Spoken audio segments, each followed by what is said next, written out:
জামাত ডাক দিয়ে বলে, ও মুহাম্মদ, আপনি কোরআন তেলাওয়াত করেন, আপনি কোরআন তেলাওয়াত বন্ধ করবেন না, দীর্ঘ সময় ধরে আপনি কোরআন তেলাওয়াত করেন, কোরআন তেলাওয়াত শুনতে বড় মন চায়। ও মুহাম্মদ, আমি আল্লাহর কসম করে শুনতে বড় মন চায়। আপনার জবানের যে বাণী, মুখের যে বাণী, এটা কোনো জাদু মন্ত্রের বাণী না। এই বাণী হলো এমন এক বাণী, যেই বাণী অন্তর পরিবর্তন করে দেয়। ও মুহাম্মদ, আমি আল্লাহর কসম করে বললাম, এটা এমন এক বাণী, যেই বাণী হলো ওই আসমানের মালিকের বাণী। ও মুহাম্মদ, আমি তোমার কাছে আমি হাতটা রাখলাম, আমাকে মুসলমান বানিয়ে নাও। জোরে বলেন সুবহানাল্লাহ। হযরত ওমর রাদিয়াল্লাহু তাআলা আনহুর জামানায় এক যুবক 5 ওয়াক্ত নামাজ মসজিদে যায় আদায় করতেন। ওই যুবক বড় ইবাদত গুজার ছিলেন। মসজিদের মধ্যে সারাক্ষণ পরে দেখতেন সাহাবাই কেরামদের মজলিসে বসতেন, সাহাবাই কেরামদের দ্বীনি মজলিসের মধ্যে বসতেন। ওই যুবককে হযরত ওমর রাদিয়াল্লাহু তাআলা আনহু খুব মহব্বত করতেন, অনেক ভালোবাসতেন। যুবকের মা দুনিয়াতে বেঁচে ছিল না, তবে বৃদ্ধ বাবা ছিল। ওই বাবার খেদমত করার জন্য যুবক মসজিদ থেকে বাসায় প্রতিদিন এশার নামাজ আদায় করে বাসায় চলে আসতেন। বাসায় যাওয়ার পথে এক যুবতী মহিলা ওই যুবককে প্রায় সময় তাকে তার প্রতি আসক্ত হইয়া ফুসলাইতে থাকে। ওই যুবতী মহিলা যুবককে এইভাবে করে ফুসলাইতে থাকে। একদিন, 2 দিন, 3 দিন, এইভাবে করে একাধিকবার। ওই যুবককে আল্লাহর বড় আবেদ যুবক তাকে ফুসলাইয়া এক পর্যায়ে যখন তাকে ফুসলাইতে থাকে, যুবক তার ডাকে সাড়া দিয়া যখন যুবতীর সাথে ঘরের দিকে রওনা দেয়, ঘরের দিকে যখন রওনা দেয়, ঘরের মধ্যে যখন ঢুকবে তখনই যুবকের আল্লাহর নাম স্মরণ হয়ে যায়। যুবক সূরা আরাফের 201 নম্বর আয়াত তেলাওয়াত শুরু করে দেয়। ইন্নাল্লাযীনা তাকাউ ইযা মাসসাহুম তাইফুম মিনাশ শাইতানি তাযাক্কারু ফাইযা হুম মুবসিরুন। যুবক এই আয়াত পড়া শুরু করলেন। যাদের অন্তরে আল্লাহর ভয় আছে, যাদের অন্তরে আল্লাহ তাআলার মুহাব্বত আছে, ওই সময় যখন যার অন্তরে আল্লাহর মুহাব্বত আছে, ইবলিস শয়তান যখন তাদেরকে কুমন্ত্রণা দেয়, তাযাক্কারু, তখন আল্লাহ তাআলার নাম স্মরণ হয়ে যায়। ফাইদা হুম মুবসিরুন, তখন ওই আল্লাহকে ভয় কন্নাওয়ালা মোহাব্বতকারীর অন্তর চক্ষু খুলে যায়। যুবক যখন এই আয়াতটা পড়ে মাটিতে লুটে পড়লেন, অজ্ঞান হয়ে গেলেন। ওই যুবতী মহিলা যুবককে ধরে এবং তার সাথী ছিল যুবতীর এক বাদী, 2 জন মিলে যুবকের বাড়ির কাছে নিয়ে চলে গেল। ঘরের সামনে রাইখা ঘরের মধ্যে একটা টোকা দিয়া ওইখান থেকে চলে আসে। যুবকের বাবা ঘরের মধ্যে, বাবা দরওয়াজা খুলে দেখি সন্তান পড়ে আছে। সন্তানকে ঘরের মধ্যে নিয়ে ঢুকাইল। সন্তান যখন মধ্যরাতে সন্তানের জ্ঞান ফিরে আসলো, জিজ্ঞেস করলো, বাবা তোমার কি হয়েছে? তখন যুবক বাবার কাছে ঘটনা খুলে বললেন। ওই তখনই বাবা জিজ্ঞেস করলেন, তখন বাবা তুমি কি আয়াত পড়েছিলা? সন্তান পড়লেন, ইন্নাল্লাযীনা তাকাউ ইযা মাসসাহুম তাইফুম মিনাশ শাইতানি তাযাক্কারু ফাইযা হুম মুবসিরুন। ও বাবা, আমি এই আয়াতটা পড়েছিলাম। ওই সন্তান এই আয়াত পড়ে আবারও অজ্ঞান হয়ে পড়ল।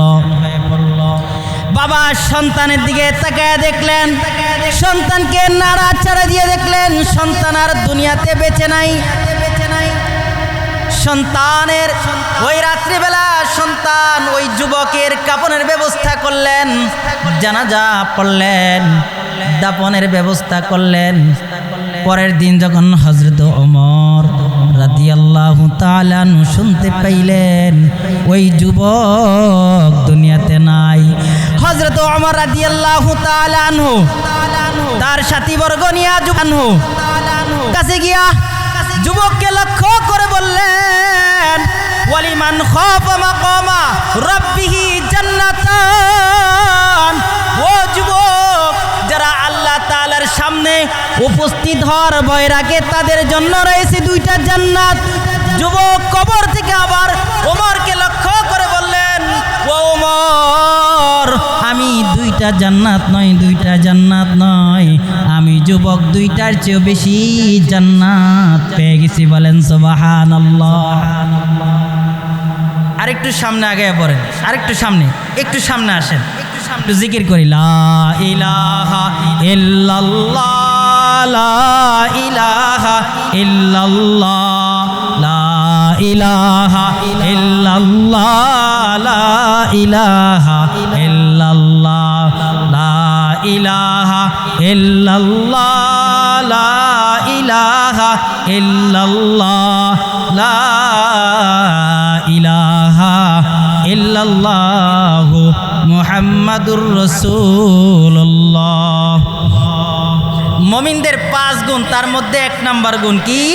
খশিয়াতুল্লাহি ফিল কলব, অন্তরে আল্লাহ তাআলার ভয়। মুসলমান ইমানদার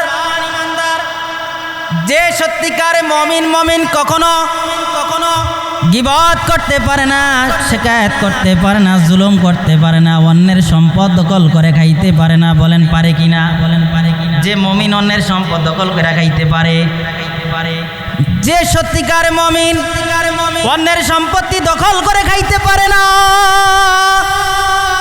যে সত্যিকার মুমিন সে নামাজ বাদ দিতে পারে না, রোজা ছাড়তে পারে না, যাকাত ফরজ হয়ে গেলে, ওয়াজিব হয়ে গেলে যাকাত ছাড়তে পারে না। সত্যিকারে মুমিন যে কখনো হজ ছাড়তে পারে না, সত্যিকার মুমিন সে দাড়িও কাটতে পারে না। ঠিক কিনা বলেন? যে সত্যিকার মুমিন সে কখনো বেপরদায় চলাচল করতে পারে না, নাকি পারে? যে সত্যিকার মুমিন সে কখনো বেপরদায় চলাফেরা করতে পারে না, পরপুরুষকে তার চুলগুলা দেখাইয়া হাঁটা চলাচল করতে পারে না। হযরতে ফাতেমা রাদিয়াল্লাহু তাআলা আনহা এবং হযরতে আলী রাদিয়াল্লাহু তাআলা আনহু পয়গম্বর আরবি সাল্লাল্লাহু আলাইহি ওয়াসাল্লামের কাছে যান পয়গম্বরের সাথে সাক্ষাৎ করার জন্য। যে দেখেন পয়গম্বর ঘরের মধ্যে একা একা বসে বসে কান্না করতেছে। হযরতে ফাতেমা পয়গম্বর আলাইহিস সালাতু ওয়াস সালামকে জিজ্ঞেস করলেন, আব্বাজান, আপনি একা একা কেন কান্না করতেছেন? মুহাম্মাদুর রাসূলুল্লাহ সাল্লাল্লাহু আলাইহি ওয়াসাল্লাম বলেন, ও ফাতেমা, আমি যখন মেরাজে গেলাম, প্রথম আসমান, দ্বিতীয় আসমান, তৃতীয় আসমান অতিক্রম করলাম, চতুর্থ আসমান অতিক্রম করলাম, পঞ্চম আসমান অতিক্রম করলাম, ষষ্ঠ আসমান অতিক্রম করলাম, সপ্তম আসমান অতিক্রম করলাম। আমি বাইতুল মামুর দেখলাম, সিদরাতুল মুনতাহা দেখলাম, আল্লাহ তাআলার সাথে সাক্ষাৎ করলাম, কথাবার্তা বললাম। আমি জান্নাত দেখলাম, জাহান্নাম দেখলাম। ও ফাতিমা, কিন্তু যখন আমি জাহান্নামের দিকে দৃষ্টি করলাম, ওই জাহান্নামের মধ্যে দেখলাম মহিলাদের সংখ্যা বেশি। যখন আমি জাহান্নামের মধ্যে তাকাইলাম, ওই জাহান্নামের মধ্যে দেখলাম মহিলাদেরকে বিভিন্ন ভাবে আযাব দেওয়া হইতেছে। ও ফাতিমা, এই ভয়ানক আযাবের কথা দেখি, এই ভয়ানক আযাবের কথা চিন্তা করে আমি কান্না করতেছি গো ফাতিমা। ফাতিমা রাদিয়াল্লাহু তাআলা আনহা বলেন, আব্বা জান, আপনি কি দেখলেন? জনাবে মুহাম্মদুর রাসূলুল্লাহ সাল্লাল্লাহু আলাইহি ওয়াসাল্লাম বলেন, ও ফাতিমা, আমি জাহান্নামের মধ্যে একদল নারীদেরকে দেখলাম, তাদের চুলগুলা খোলা, চুলগুলা একটা আংটার মধ্যে লাগাইয়া ঝুলন্ত অবস্থায় জাহান্নামের আগুনে পোড়াইতেছে। বলেন নাউজুবিল্লাহ। ও ফাতিমা, আমি আরেক দল মহিলাদেরকে দেখলাম, তাদের পেটের মধ্যে আংটা লাগাইয়া ঝুলন্ত অবস্থা রেখে জাহান্নামের আগুনের মধ্যে পোড়াইতেছে। আমি আরেক দল মহিলাদেরকে দেখলাম, তাদের পিঠ আংটার মধ্যে লাগাইয়া জাহান্নামের আগুনের মধ্যে ঝুলিয়া পোড়াইতেছে। আমি জিব্রাইলকে জিজ্ঞাসা করলাম, ও জিব্রাইল ভাই, এ আযাব কেন? জিব্রাইল আলাইহিস সালাতু ওয়াস সালাম বললেন, ও মুহাম্মদ, এরা ওই সমস্ত মহিলা যারা দুনিয়ার মধ্যে চুলগুলা ছাইরা যারা দুনিয়ার মধ্যে পর পুরুষের সামনে বেড়াইতো, এই জন্য তাদেরকে এইভাবে শাস্তি দেওয়া হইতেছে। চুলের মধ্যে আংটা লাগাইয়া ঝুলন্ত অবস্থায় জাহান্নামের মধ্যে শাস্তি দিতেছে। আবার পয়গম্বর জিজ্ঞেস করলেন, যাদের ব্যাপারে জিজ্ঞেস করলেন পেটের মধ্যে আংটা লাগাইয়া শাস্তি দেওয়া হইতেছে, জিব্রাইল আলাইহিস সালাতু ওয়াস সালাম বললেন, ও মুহাম্মদ, যাদের পেটের মধ্যে আংটা লাগাইয়া জাহান্নামের মধ্যে শাস্তি দিতেছে, তারা ওই সমস্ত মহিলা যারা দুনিয়ার মধ্যে পর পুরুষদেরকে পেটটা দেখাইয়া চলাফেরা করত, এই জন্য তাদেরকে এইভাবে শাস্তি দেওয়া হইতেছে। ও মুহাম্মদ, যাদের পিঠটার মধ্যে আংটা লাগাইয়া ঝুলন্ত অবস্থায় জাহান্নামের আগুনের মধ্যে শাস্তি দেওয়া হইতেছে, পোড়াইতেছে, এরা ওই সমস্ত মহিলা যারা দুনিয়ার মধ্যে পর পুরুষদেরকে পিঠটা দেখাইয়া চলাফেরা করত, এই জন্য তাদেরকে জাহান্নামের মধ্যে এত ভয়ানক ভাবে আযাব দেওয়া হইতেছে। বলেন নাউজুবিল্লাহ। মুসলমান ইমানদার, ও পর্দার মা বোনেরা গো, জাহান্নামের কি ভয়াবহ আযাব যদি আপনারা বুঝতেন, কশিন কালো বেপরদায় চলাফেরা করতেন না। আল্লামা তারিক জামিল রাহিমাহুল্লাহ তাআলা তার কিতাব আল্লামা তারিক জামিল দামাত বরকাতুহুম তার একটা কিতাবের মধ্যে উল্লেখ করেন, এক লোক এক কবরস্থানের পাশ দিয়ে যাইতেছে, যাওয়ার সময় শুনতে পাইলেন, আমি কবরের মধ্যে জীবিত আছি, আমাকে উদ্ধার করে নাও। একাধিকবার শোনার পর ওই লোকটা গ্রামবাসীকে জানাইল, গ্রামবাসী যায় একই কথা শুনলেন, আমি কবরের মধ্যে জীবিত আছি, আমাকে উদ্ধার করে নাও। এবার গ্রামবাসী সকলে মিলে ইমাম সাহেবের কাছে গেল। ইমাম সাহেবের কাছে যায় যখন ঘটনা খুলে বললেন, ইমাম সাহেব বললেন, যদি জীবিত মনে করো কবরের মধ্যে, তাহলে তাকে কবর খনন করে উঠাইতে পারো। লোকজন, সাহসী কিছু লোক গিয়া কবর খনন করে মহিলাকে যখন উঠাইবেন, ওই সময় দেখেন কবরের মধ্যে মহিলা উলঙ্গ অবস্থায় আছে, চিল্লায় বলতেছে, আমাকে একটা কাপড় দেন, আমাকে একটা কাপড় দেন আমার শরীর ঢাকার জন্য। একটা কাপড় যখন এনে দেওয়া হলো, ওই মহিলা তার মাথা থেকে পা পর্যন্ত পুরা দেহটা ঢেকে কবর থেকে একটা দৌড় দেয়, তার নিজস্ব বাড়িতে গিয়া তার ঘরের মধ্যে ঢুকে দরওয়াজাটা আটকে দেয়। বাহির থেকে মানুষ অপেক্ষমান দেখার জন্য বলতেছে, দরওয়াজাটা খোলেন। দরওয়াজাটা বারবার অনুরোধ করতেছে খোলার জন্য। ওই মহিলা ভিতর থেকে বলতেছে, আমার অবস্থা দেখে আপনারা সইতে পারবেন না, আমার ভয়ানক আকৃতি দেখে আপনারা ঠিক থাকতে পারবেন না। এরপরও সাহসী কিছু লোকজন বলতেছে, আপনি দরওয়াজা খোলেন। যখন দরওয়াজা খোলা হলো, ঘরের মধ্যে লোকজন যায়া দেখে ওই মহিলার মাথার মধ্যে গোস্ত নাই, চুল নাই, শুধু হাড্ডি। মহিলাকে জিজ্ঞেস করলো, আপনার এই অবস্থার কারণ কি? মহিলা বলে, আমি যখন দুনিয়াতে জীবিত ছিলাম তখন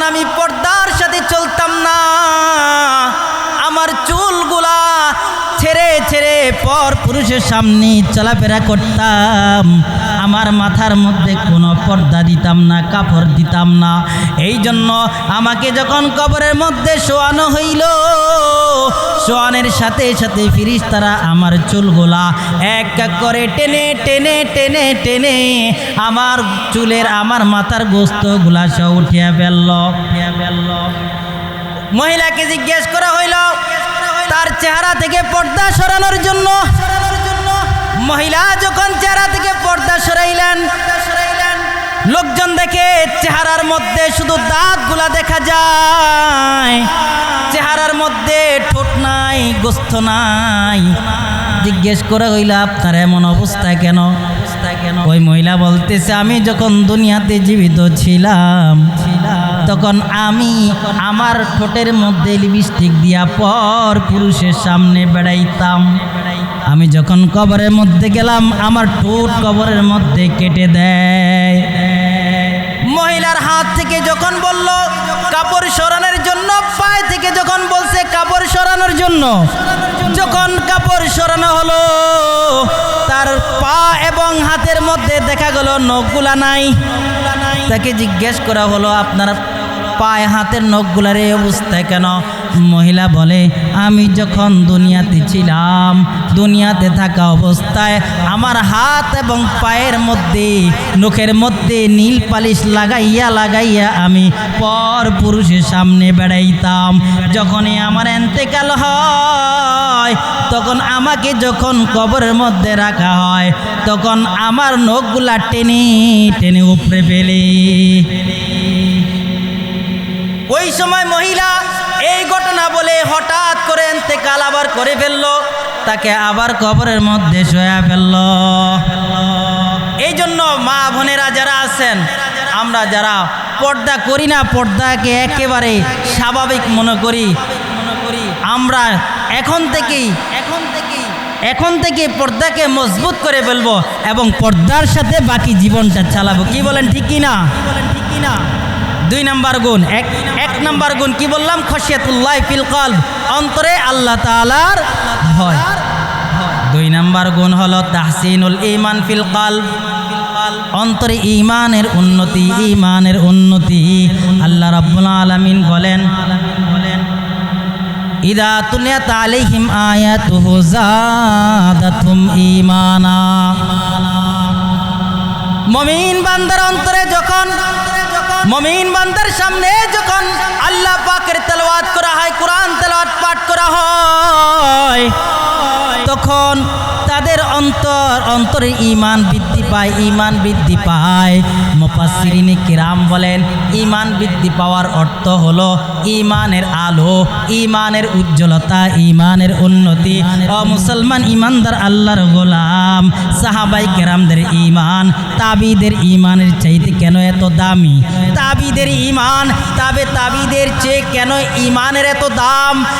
তাবিদের ঈমান যারা শরীয়তের বিধিবিধান অনুযায়ী চলে, তাদের ঈমানের চাইতে কেন এত দামি? মুসলমান যারা শরীয়তের বিধিবিধান অনুযায়ী চলে, শরীয়ত মানে তাদের ঈমান, যারা শরীয়ত মানে না তাদের ঈমানের চাইতে কেন এত দামি জানেন নাকি? কারণ একটাই, সাহাবায়ে কেরাম, তাবিঈন এবং যারা শরীয়তের উপর চলাফেরা করে, তারা কোরআনের সাথে লাইগা থাকতেন, কোরআন পড়তেন, কোরআনের মর্ম বুঝে বুঝে আমল করতেন।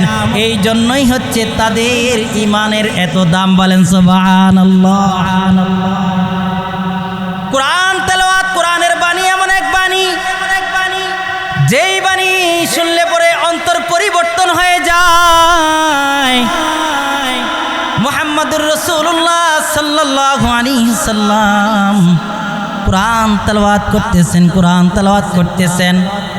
ইয়ামান থেকে জামাত নামক এক ব্যক্তি আইসে পয়গম্বরের কাছে, আয়েশা বলতেছে, ও মুহাম্মদ, আপনি নাকি জাদু করেন, আপনি নাকি জাদুর বাণী, জাদুর মন্ত্র বলে বলে মানুষদের বাপ দাদার ধর্মের নাম বলে ফেলান। আল্লাহর নবী মুহাম্মদুর রাসূলুল্লাহ সাল্লাল্লাহু আলাইহি ওয়াসাল্লাম বলেন, ও জামাত, তুমি তো শুনছো আমি মানুষকে জাদু মন্ত্র করে করে মানুষের বাপ দাদার ধর্মের নাম বলে ফেলাই। তুমি তো জাদুকর, তুমি তো জাদু মন্ত্র বুঝো, শুনলে বুঝতে পারবা। এই কথা বলে পয়গম্বর আলাইহিস সালাতু ওয়াস সালাম কোরআনের বাণী শুরু করে দিলেন। কোরআন তেলাওয়াত শুরু করে দিলেন। কোরআন তেলাওয়াত করতেছেন। দীর্ঘ সময় ধরে কোরআন তেলাওয়াত করলেন। হঠাৎ করে পয়গম্বর তেলাওয়াত বন্ধ করে দিলেন। জামাতের দিকে তাকায় দেখে জামাতের চোখ দিয়ে টপ টপ করে পানি পড়তেছে। জামাত ডাক দিয়ে বলে, ও মুহাম্মদ, আপনি কোরআন তেলাওয়াত করেন, আপনি কোরআন তেলাওয়াত বন্ধ করবেন না। দীর্ঘ সময় ধরে আপনি কোরআন তেলাওয়াত করেন, কোরআন তেলাওয়াত শুনতে বড় মন চায়। ও মুহাম্মদ, আমি আল্লাহর কসম করে বললাম, আপনার জবানের যে বাণী, মুখের যে বাণী, এটা কোনো জাদু মন্ত্রের বাণী না। এই বাণী হলো এমন এক বাণী, যেই বাণী অন্তর পরিবর্তন করে দেয়। ও মুহাম্মদ, আমি আল্লাহর কসম করে বললাম, এটা এমন এক বাণী, যেই বাণী হলো ওই আসমানের মালিকের বাণী। ও মুহাম্মদ, আমি তোমার কাছে আমি হাতটা রাখলাম, আমাকে মুসলমান বানিয়ে নাও। জোরে বলেন সুবহানাল্লাহ। কোরআন এমন এক খাওয়ার, এই জন্য কোরআন তেলাওয়াত করলে ঈমান বৃদ্ধি পায়। কি বলেন? কোরআন তেলাওয়াত করলে আপনারা যখন শুনেন ভালো লাগে না আপনাদের কাছে? হ্যাঁ, এই জন্য যারা কোরআন তেলাওয়াত করতে পারেন না তারা কোরআন তেলাওয়াত শুনবেন। কোরআন তেলাওয়াত শুনবেন।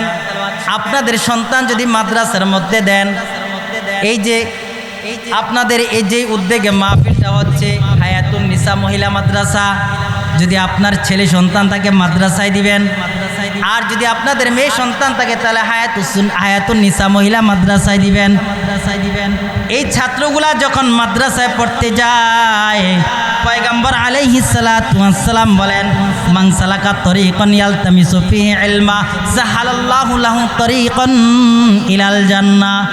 যখন ইলমে দ্বীন শিক্ষা অর্জন করার জন্য মাদ্রাসায় যায়, তখন এই ইলমে দ্বীন শিক্ষা অর্জন করার কারণে আল্লাহ তাআলা তার জন্য জান্নাতে যাওয়ার রাস্তা সহজ করে দিবেন।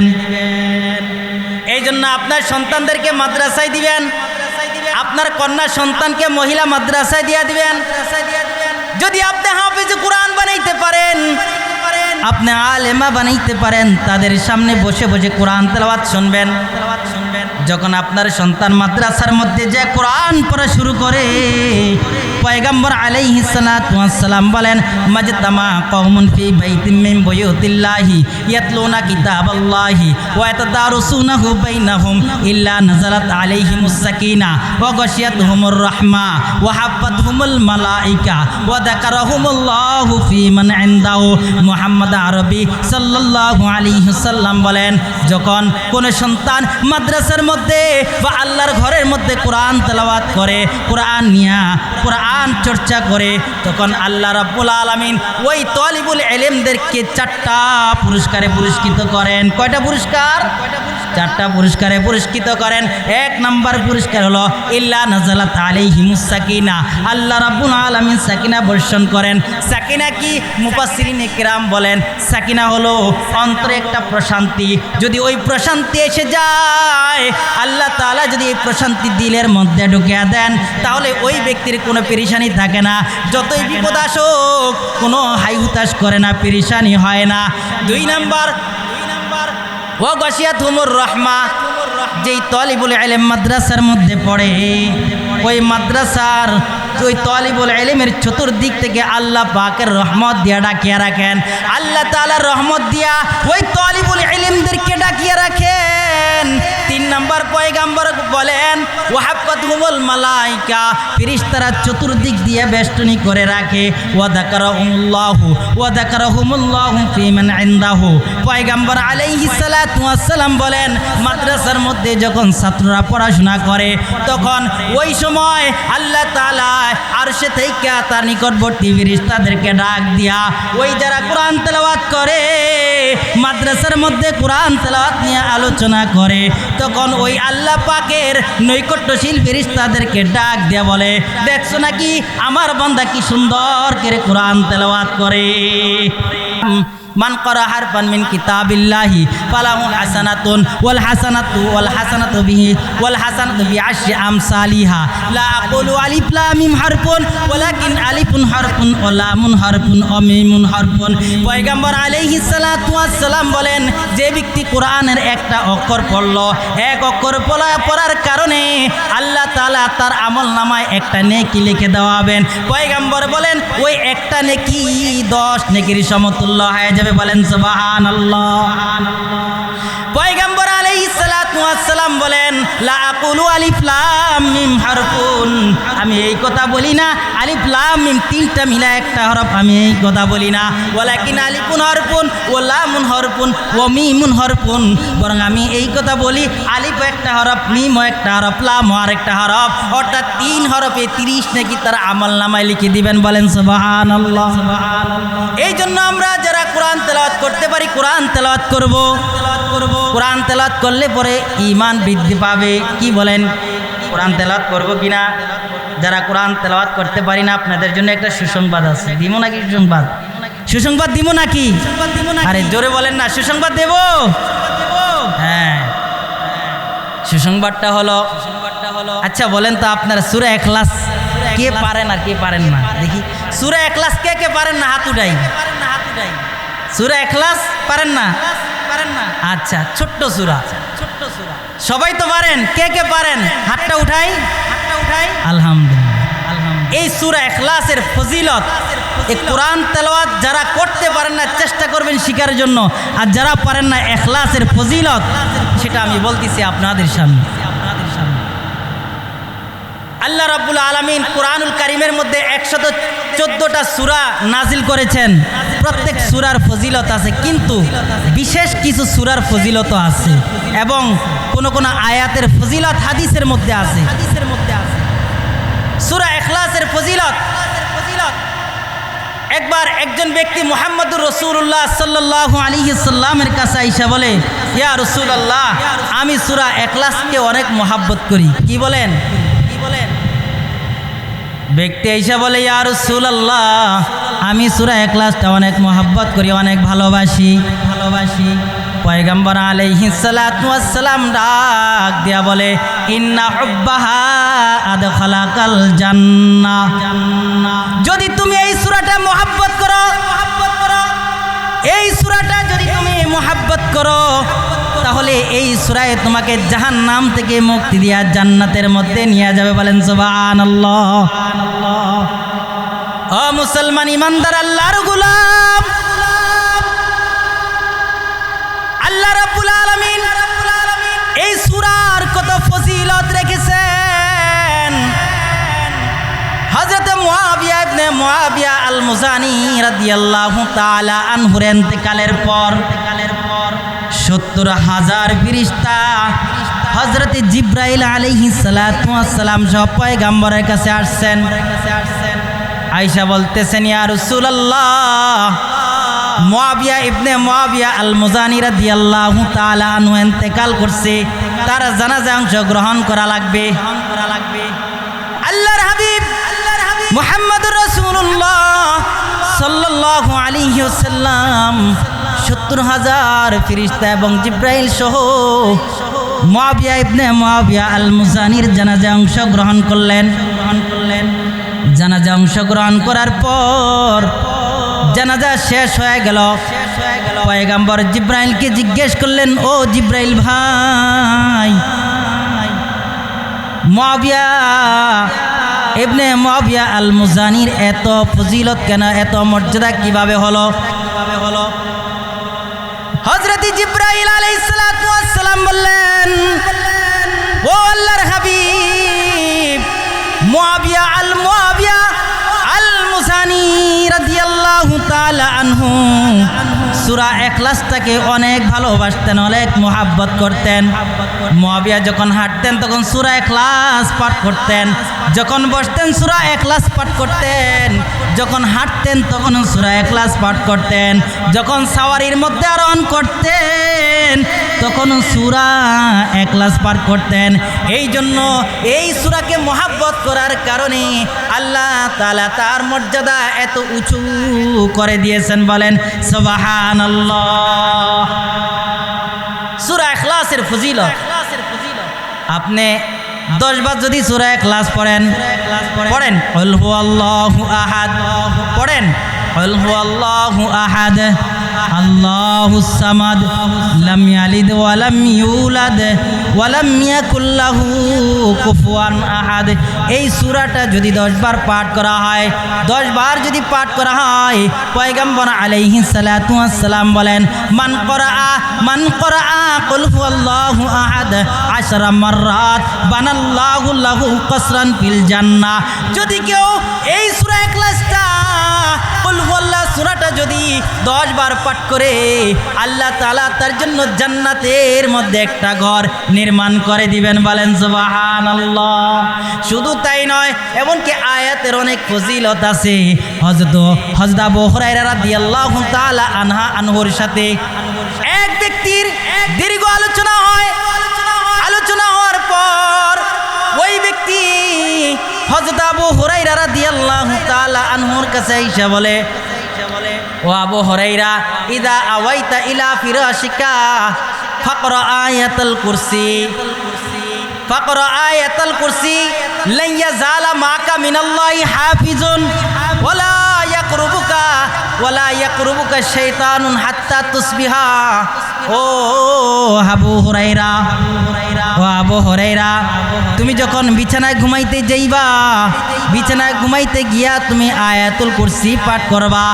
যদি আয়াতুল কুরসি পাঠ করো, লা ইয়াজালা মাকা মিনাল্লাহি হাফিজুন, সারা রাত্র পাহারা দেওয়ার জন্য আল্লাহ তাআলা তোমার জন্য একজন ফেরেশতা নির্ধারিত করে দিবেন, বলেন সুবহানাল্লাহ। এই আয়াতুল কুরসি বললে পয়গম্বর আলাইহিস সালাতু ওয়াস সালাম বলেন, ওয়ালা ইয়াকরুবুকা শাইতানুন হাত্তা তুসবিহা, যতক্ষণ না সকাল হবে ততক্ষণ পর্যন্ত তোমার কাছে কোনো ইবলিস আসতে পারবে না। ওই ব্যক্তি যখন হযরত আবু হুরায়রাকে এই কথাটা বললেন, পয়গম্বরকে আবু হুরায়রা রাদিয়াল্লাহু তাআলা আনহুকে বললেন ঘটনাটা। পয়গম্বর আলাইহিস সালাতু ওয়াস সালাম বললেন, সাদাকা হুয়া মাকযুবুন, ও আবু হুরায়রা, সে যেই কথাটা বলছে ওই কথাটা সত্য, তবে সে বড় মিথ্যাবাদী। জাকা শয়তান, ও আবু হুরায়রা, যে তোমাকে এত ভালো উপদেশ দিয়েছিল সে হলো বড় ইবলিস। এই জন্য আয়াতুল কুরসি পড়বো কিনা বলেন? আয়াতুল কুরসি পড়বো। আচ্ছা, তাহলে আমার 1 নাম্বার মুমিনদের 5টা গুণ, তার মধ্যে এক গুণ ছিল খাশিয়াতুল্লাহি ফিল কলব, অন্তরে আল্লাহর ভয়। 2 নাম্বার তাহসিনুল ঈমান ফিল কলব, অন্তরে ঈমানের উন্নতি। 3 নাম্বার হলো তাওয়াক্কাল আলাল্লাহ, আল্লাহর উপর ভরসা। আল্লাহ রাব্বুল আলামিন বলেন, ওয়া আলা রাব্বিহিম ইয়াতাওয়াক্কালুন। প্রকৃত মুমিন যারা, তারা তাদের সকল বিষয়ে একমাত্র কেবলমাত্র শুধুমাত্র ভরসা কার উপর রাখবে? জোরে বলেন, আল্লাহর উপর ভরসা রাখবে। মুমিনরা আল্লাহর উপর ভরসা রাখবে। মুসলমান ইমানদার হাত পা গুটিয়ে রাখার নাম তাওয়াক্কুল নয়। তাওয়াক্কুল হলো সমস্ত উপকরণ কাজে লাগাইয়া ফলাফলের জন্য আল্লাহ তাআলার কাছে নির্ভরশীল হওয়া, ফলাফলের জন্য আল্লাহ তাআলার উপর নির্ভরশীল হয়ে যাওয়া। বর্তমানে আমাদের সমাজে কি চলে? আমাদের ভরসা কার উপর? আমি দোকানদারি করি তো দোকানের উপর ভরসা, আমি চাকরি করি তো চাকরির উপর ভরসা, আমি অসুস্থ ওষুধ খাই তো ঔষধে আমাকে ভালো করবে এই ভরসা। না না না, আমি অসুস্থ, আমাকে ভালো করার মালিক কে? আল্লাহ। আমি চাকরি করি, আমাকে রিজিক দেওয়ার মালিক কে? আল্লাহ। দোকানদারি করি, এই দোকানদারি করি কিন্তু এটার উসিলা আল্লাহ আমাকে খাওয়াইবেন, চাকরির উসিলা আল্লাহ আমাকে খাওয়াইবেন। আমি অসুস্থ, ঔষধ সেবন করি, ঔষধের উসিলা আল্লাহ আমাকে সেবা দান করবেন। এই যে মুমিনদের গুণ হচ্ছে সব ক্ষেত্রে আল্লাহর উপর নির্ভরশীল হওয়া। আমাদের ভরসা কেমন আর নবীদের ভরসা কেমন? হজরতে ইব্রাহিম আলাইহিস সালামকে যখন আগুনে নিক্ষেপ করা হয়, নমরুদ যখন হজরত ইব্রাহিমকে আগুনের মধ্যে নিক্ষেপ করে, আল্লাহ রাব্বুল আলামিনের সমস্ত সৃষ্টিজীব ইব্রাহিমের কাছে আসে সাহায্য করার জন্য। ইব্রাহিম বললেন, না, তোমাদের সাহায্য সহযোগিতার দরকার নাই। এবার জিব্রাইল আসে, ও নবী ইব্রাহিম, আপনি যদি চান তাহলে আগুন নিবানের কাজে আমি সাহায্য সহযোগিতা করতে পারি। ইব্রাহিম আলাইহিস সালাম বললেন, না, তোমার সাহায্য প্রয়োজন নাই, তবে আমি এই মুহূর্তে আগুনের মধ্যে আছি, এটা আল্লাহ জানেন কিনা। জিব্রাইল আলাইহিস সালাম ডাক দিয়ে বলে, ও নবী ইব্রাহিম, এখন যে আপনি আগুনের মধ্যে আছেন আল্লাহ জানেন। তখন ইব্রাহিম আলাইহিস সালাম বলেন, হাসবুনাল্লাহ ওয়া নি'মাল ওয়াকিল, তাহলে আমি আল্লাহর উপর ভরসা করছি। ইব্রাহিম আলাইহিস সালাম যখন আল্লাহর উপর নির্ভরশীল হয়ে গেলেন, এই কথাটা যখন আল্লাহ তাআলা শুনলেন, সাথে সাথে আল্লাহ তাআলা আগুনকে বললেন, ইয়া নারু কুনি বারদাউ ওয়া সালামান আলা ইব্রাহিম, ও আগুন তুমি ঠান্ডা এবং আরামদায়ক হয়ে যাও। সাথে সাথে আগুন ইব্রাহিম আলাইহিস সালামের জন্য ঠান্ডা আরামদায়ক হয়ে যায়। বলেন সুবহানাল্লাহ। ইব্রাহিম আলাইহিস সালামের জীবনে যত সময় গিয়েছে তার মধ্যে সবচেয়ে আরামদায়ক ছিল 40 দিন যখন আগুনের মধ্যে ছিল। বলেন সুবহানাল্লাহ। এবং এই 40 দিন আগুনের মধ্যে ছিল, একটা পশমও ইব্রাহিম আলাইহিস সালামের সে আগুন জ্বালাইতে পারে নাই। এ হচ্ছে নির্ভরশীল আল্লাহ তাআলার উপর। আর আমাদের নির্ভরশীল কি? আমাদের ভরসা কি? হযরত মুহাম্মদুর রাসূলুল্লাহ সাল্লাল্লাহু আলাইহি ওয়াসাল্লাম স্বপ্নে একটা বিষয় দিকে সাহাবায়ে কেরামদের সামনে আলোচনা করলেন। ও আমার সাহাবীরা রে, আমি দেখলাম আমার সামনে সমস্ত উম্মতদেরকে একত্রিত করা হলো। কোন নবীর সাথে 3 থেকে 7 জন উম্মত, কোন নবীর সাথে মাত্র 1 জন বা 2 জন উম্মত, কোন নবীর সাথে কোনো উম্মত নাই। ও আমার সাহাবীরা, একটু পরেই দেখলাম হঠাৎ করে একটা বড় একটা জামাত। ওই জামাতকে দেখে আমি মনে মনে ভাবলাম, হয়তো এই জামাতটা হচ্ছে আমার উম্মতের দল। হযরত জিব্রাইল আলাইহিস সালাম বললেন, ও মুহাম্মদ, এই দলটা, এই উম্মতের দলটা আপনার না, এটা হচ্ছে হযরত মূসা আলাইহিস সালামের দল। ও মুহাম্মদ, আপনি একটু ওই দিকে তাকান। মুহাম্মদুর রাসূলুল্লাহ বলেন, যখন আমি ওই দিকে তাকাইলাম, দেখলাম মূসা আলাইহিস সালামের উম্মতের দলের চাইতে আরো বহুগুণে আমার উম্মতের একটা বিশাল দল দেখা যায়। আমি জিব্রাইলকে জিজ্ঞেস করলাম, জিব্রাইল আলাইহিস সালাম বলেন, এটা হচ্ছে আপনার উম্মত। হযরত জিব্রাইল মুহাম্মদুর রাসূলুল্লাহকে বলেন, ও মুহাম্মদ, আপনার এই উম্মতের দলের মধ্যে 70,000 আপনার উম্মত আছে। এই 70,000 উম্মত বিনা হিসাবে জান্নাতে চলে যাবে। বলেন সুবহানাল্লাহ। বিনা হিসাবে, কি হিসাবে? কোনো হিসাব নিকাশ নেবেন না, বিনা হিসাবে আল্লাহ তাআলা জান্নাত দিয়ে দিবেন। হযরত মুহাম্মদুর রাসূলুল্লাহ সাল্লাল্লাহু আলাইহি ওয়াসাল্লাম সাহাবায়ে কেরামদের সামনে এই আলোচনা করার পর হুজরাখানায় চলে গেলেন। এদিকে সাহাবাই কেরামদের মধ্যে আলোচনা শুরু হয়ে যায়। ওই 70,000 উম্মত বিনা হিসাবে জান্নাতে যাবে। এরা কারা? কোন কোন সাহাবাই কেরাম বলেন যারা মুসলমান হয়ে দুনিয়াতে জন্মগ্রহণ করেছে, আল্লাহ তাআলার সাথে কাউকে শরীক করে না, তারাই যা জান্নাতে বিনা হিসাবে যাবে। আবার কোন কোন সাহাবী বলে এরা হচ্ছে ওই সমস্ত লোক যারা মুহাম্মদুর রাসূলুল্লাহর সাহাবী, তারাই বিনা হিসাবে জান্নাতে যাবে। এমন সময় আল্লাহর নবী ঘর থেকে যখন সাহাবাই কেরামদের সামনে আসলেন, পয়গম্বর বলেন, ও আমার সাহাবীরা রে, তোমরা কি নিয়ে আলোচনা করো, কি নিয়ে আলোচনা করো? সাহাবাই কেরাম বলেন, ইয়া রাসূলুল্লাহ, আপনি যে বলছেন 70,000 লোক বিনা হিসাবে জান্নাতে চলে যাবে, ওইটা কারা, কোন দল? ওইটা নিয়ে আমরা আলোচনা করতেছিলাম। মুহাম্মদ আরবি সাল্লাল্লাহু আলাইহি ওয়াসাল্লাম তখন ডাক দিয়া বলে, ইয়াদখুলুল জান্নাতা মিন উম্মতি 70,000 বিগাইরি হিসাব। ও সাহাবীরা, ইয়াদখুলুল জান্নাতা মিন উম্মতি 70,000 বিগাইরি হিসাব। আমার উম্মতের 70,000 উম্মত বিনা হিসাবে জান্নাতে চলে যাবে। তবে তাদের জন্য 3টা গুণ থাকতে হবে, 3টা শর্ত থাকতে হবে। ও মুসলমান, একটু ভালো করে খেয়াল করেন। মুহাম্মদুর রাসূলুল্লাহ বলছেন 70,000 উম্মত বিনা হিসাবে জান্নাতে যাবে, তবে তাদের জন্য শর্ত 3টা। 1 নম্বর, পয়গম্বর আলাইহিস সালাতু ওয়াস সালাম বলেন, হুমুল্লাযীনা লা ইস্তারকুন। যারা ঝাড়ফুঁক যারা করে তাদের দিকে যায় না।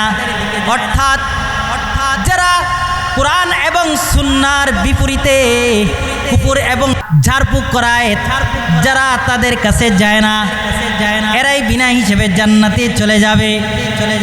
2 নম্বর, মুহাম্মদ আরবি সাল্লাল্লাহু আলাইহি ওয়াসাল্লাম বলেন, হুমুল্লাযীনা লা ইয়াতাতায়্যারুন। যারা পাখি উড়াইয়া ভালো মন্দ নির্ণয় করে না, তারা বিনা হিসেবে জান্নাতে যাবে। অর্থাৎ জাহিলিয়াতের যুগে ছিল পাখি উড়াইতো, ওই পাখিরা যদি ডান দিকে যেত তাহলে তাদের কোনো কাজ করা বা কোনো দিকে রওনা দেওয়ার তখন সেটা ফায়সালা করত। আর যখন ওই পাখিটা উড়ানের পর পাখিটা বাম দিকে চলে যেত, তখন আর ওই ফায়সালা নিত না। কোনো কাজ করলে বা কোনো দিকে রওনা হলে মনে করতো যে হয়তো বা এটার মধ্যে শুভ লক্ষণ নাই। এই জন্য আল্লাহর হাবিব মুহাম্মদুর রাসূলুল্লাহ সাল্লাল্লাহু আলাইহি ওয়াসাল্লাম বলেন, হুমুল্লাযীনা লা ইয়াতাতায়্যারুন। যারা পাখি উড়াইয়া ভালো মন্দ নির্ণয় করে না, অর্থাৎ এটা হচ্ছে একটা কুসংস্কার। বর্তমানেও আমাদের মাঝে কিছু সংস্কার আছে কি নাই? আমাদের বাড়ির আঙ্গিনায় কাক ডাকে, পেঁচা ডাকে, বলে যে হয়তো এটা যাত্রা ভালো না, অথচ এগুলা কুসংস্কার। পয়গম্বর বলেন, হুমুল্লাযীনা লা ইয়াতাতায়্যারুন। 2 নম্বর গুণ হলো যারা পাখি উড়াইয়া ভাগ্য নির্ণয় করে না, অর্থাৎ যারা কুসংস্কার করে না, তারই বিনা হিসাবে জান্নাতে যাবে। পয়গম্বর 3 নম্বর গুণ, 3 নম্বর শর্তের কথা বলেন, ওয়ালা রাব্বিহিম ইয়াতাওয়াক্কালুন। যারা রবের উপর ভরসা করবে, একমাত্র কেবলমাত্র ভরসা আল্লাহ তাআলার উপর রাখবে। এই 3 গুণ যার মধ্যে থাকবে, পয়গম্বর বলেন, ইয়াদখুলুল জান্নাতা মিন উম্মতি 70,000 বিগাইরি হিসাব। আমার উম্মতের ওই সমস্ত 70,000 উম্মত বিনা হিসাবে জান্নাতে চলে যাবে। এই জন্য আমাদের ভরসা, মুমিনদের 3 নম্বর গুণ ছিল কি? ভরসা কার উপর থাকবে? আল্লাহ তাআলার উপর। 4 নম্বর গুণ ইকামাতুস সালাহ, নামাজ কায়েম করা। আল্লাহ রাব্বুল আলামিন বলেন, আল্লাযীনা ইউকিমুনাস সালাহ। যারা নামাজ কায়েম করে, নামাজ কায়েম করা এটা হচ্ছে মুমিনদের গুণ। হযরত ফাতিমা রাদিয়াল্লাহু তাআলা আনহা পয়গম্বরের কাছে যায় বলি, ইয়া রাসূলুল্লাহ, আমাকে এমন একটা আমল বলে দেন যে আমল করলে পরে আমি যে আমল করাটা আমি সব সময় করতে পারবো। পয়গম্বর বলেন, ও ফাতিমা তুমি বেশি বেশি সিজদা করো তাহলে আল্লাহ তাআলার নৈকট্য অর্জন করতে পারবা। বেশি বেশি সিজদা করো, বেশি বেশি সিজদা করলে পরে আল্লাহ তাআলা তোমার গুনাহ ক্ষমা করে দিবেন। ও ফাতিমা ইন আরাদতা আন তালকানি ফাকতিরিস সুজুদ। ও ফাতিমা তুমি যদি চাও আমি নবী মুহাম্মদের সাথে জান্নাতি সাক্ষাৎ করব তাহলে বেশি বেশি সিজদা করো। এই জন্য মুসলমান ইমানদার বেশি বেশি সিজদা করা, যখন বেশি বেশি নামাজ আদায় করব তখন আল্লাহ তাআলার নৈকট্য অর্জন করা যাবে, আল্লাহ তাআলার নৈকট্য অর্জন করা যাবে। আল্লাহ রাব্বুল আলামিন বলেন, ও মুহাম্মদ আমি তোমার উম্মতের উপর 5 ওয়াক্ত নামাজ ফরজ করে দিয়েছি। মান হাফাজা আলাইহিন্না লিওয়াক্তিহিন্না আদখালতুহুল জান্নাতা। যে 5 ওয়াক্ত নামাজ জামাতের সাথে ঠিকঠাক করে আদায় করবে, আমি আল্লাহ আমার জিম্মাদারিত্বে তাকে জান্নাতে প্রবেশ করিয়ে দিব। বলেন সুবহানাল্লাহ।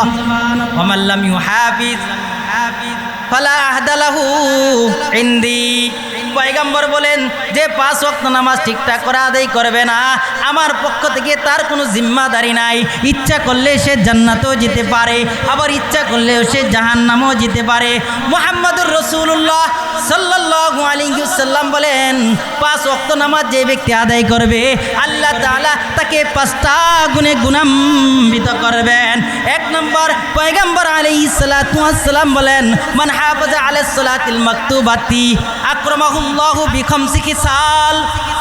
যে ব্যক্তি 5 ওয়াক্ত নামাজ জামাতের সাথে আদায় করবে আল্লাহ তাআলা তাকে 5টা পুরস্কারে পুরস্কৃত করবেন। 1 নম্বর ইউরফাউ আনহু দিকুল আইশি। আল্লাহ তাআলা ওই ব্যক্তির দুনিয়াবি যত অভাব অনটন আছে, যত বিপদ আছে, যত রিজিকের সংকীর্ণতা আছে আল্লাহ তাআলা তা দূর করে দিবেন।